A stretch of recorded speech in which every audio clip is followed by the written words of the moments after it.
Welcome back to the news at 10. As the Presidential Committee on National Dialogue prepares to submit its report, some Nigerians have insisted that the planned dialogue is what the country needs at this time.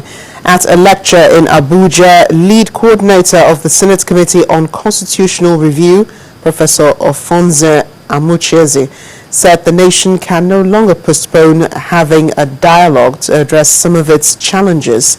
He said a national dialogue is of utmost importance in the country's search for durable social order and political stability.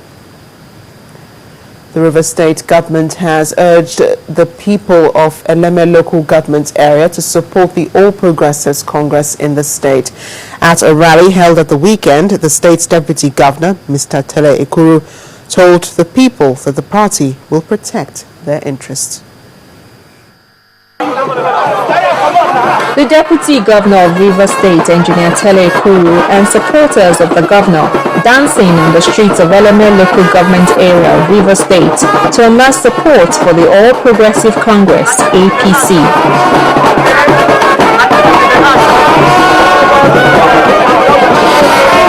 At the APC rally, the party's flag was handed out to party leaders and chieftains in the Eleme local government area.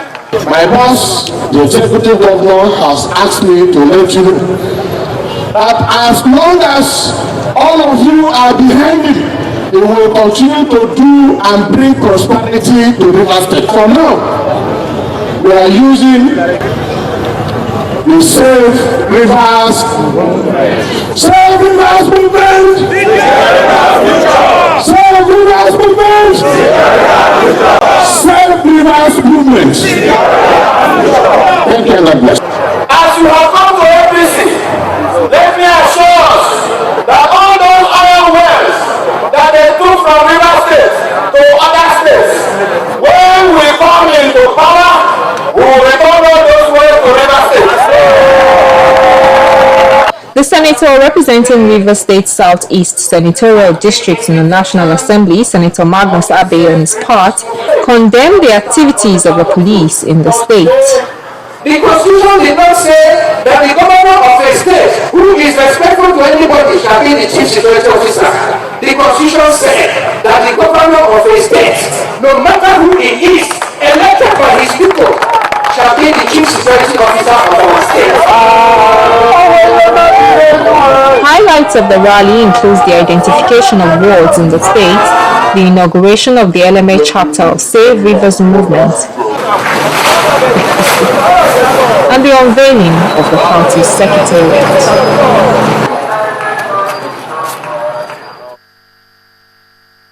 First Bank, truly the first.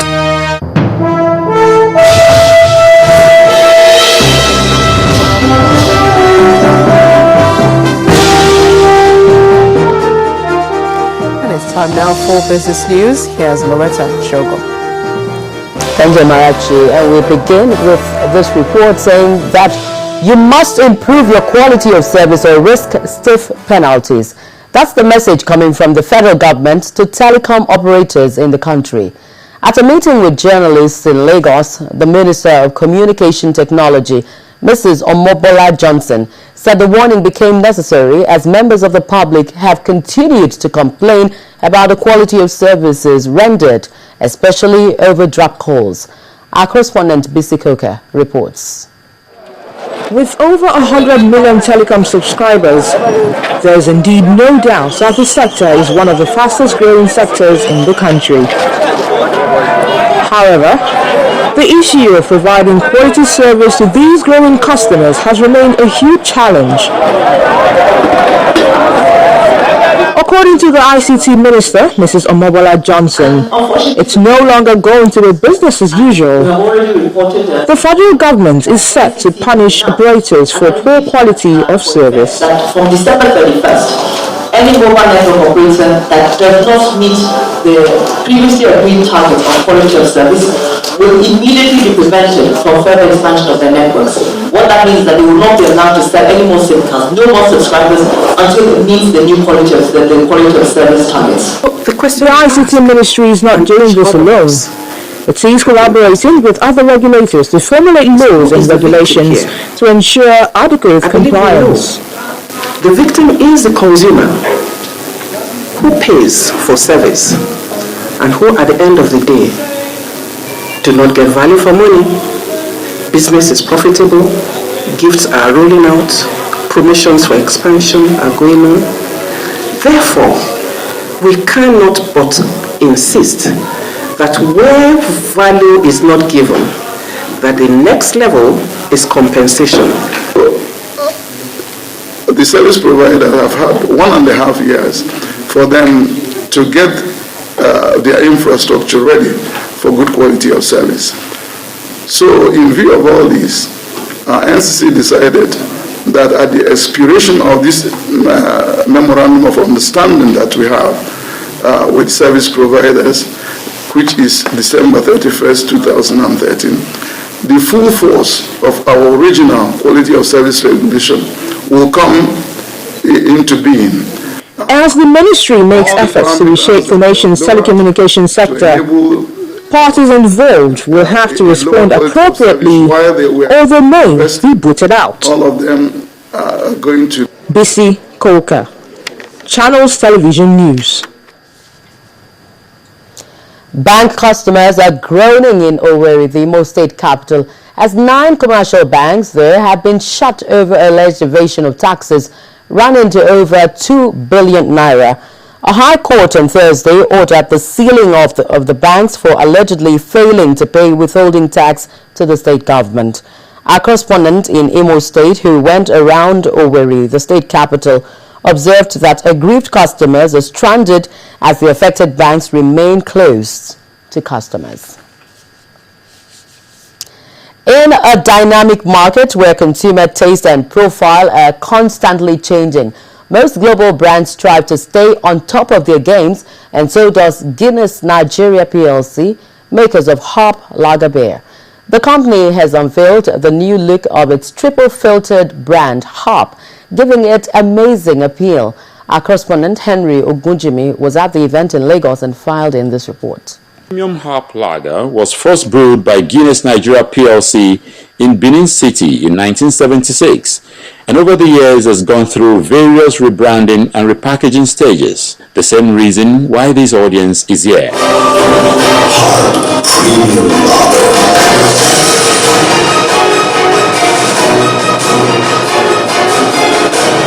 Same triple filter taste. The new look of cool. We recognize that as a consumer goods company, we need to continue to stay in touch with the needs of our consumers, which has led to a phenomenal growth in the volume of the brand that we've sold. And we think it is an appropriate time to give this brand a new look that is cool, that is trendy, that is youthful, and that connects well with all of our consumers. To drive this new campaign, Guinness has produced a new theme song featuring popular Nigerian music artists Ice Prince, Flavor, Burna Boy, and Shay Shay. At this new look of cool, or the new look Hop, you can see those values: young, trendy, classy, cool. Everything you think about that a youth would want, I think Hop now has it, and has all the right and positive credentials that a good lager should have. The company says nothing else has changed except the appearance. The price is not changing. The same quality, triple filtered Hop that you've known us for over the years is what we still have. We have our distributors across the country. We started selling increasingly in a measured, controlled way through this channel. So if you go to those stores today, you will find this new bottle, you find a new can. So, as you pick up your bottle or can of Hop, do remember to drink responsibly and stay alive to keep enjoying its coolness. Henry Ogunjimi, reporting for Channels Television News. The Nigerian equities market opened the week a bit as gains recorded by market heavyweights such as Dangote Cement and Nestle pushed the all-share index back above the 39,000 benchmark. More details with BC Koka.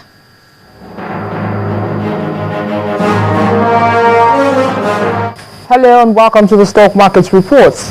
The local bourse began the week on a bright note, with the benchmark indices now trending above 39,000 points. The all-share index took a huge step forward as it rose by 2.22% to settle at 39,695.34 points. Market capitalization also climbed to 12.7 trillion naira. Dangote Cement was the most profitable stock, with a 20 naira gain ahead of food giant Nestle and Shaka Cement. Guinness chopped off 8 naira from its share price to lead other top 3 losers for the session. Now, Transnational Corporation of Nigeria takes the lead on the volume charts, churning out 57.95 million units. When trading came to a close for the day, 3,974 deals were traded and valued at 2.85 billion naira. And that's a wrap on the stock market reports. I am BC Koka.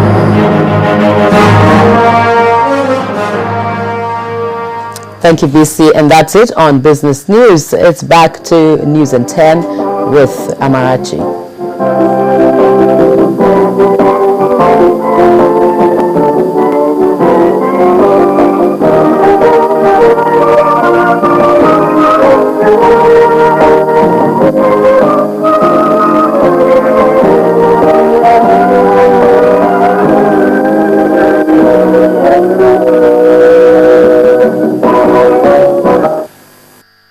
First Bank, truly the first.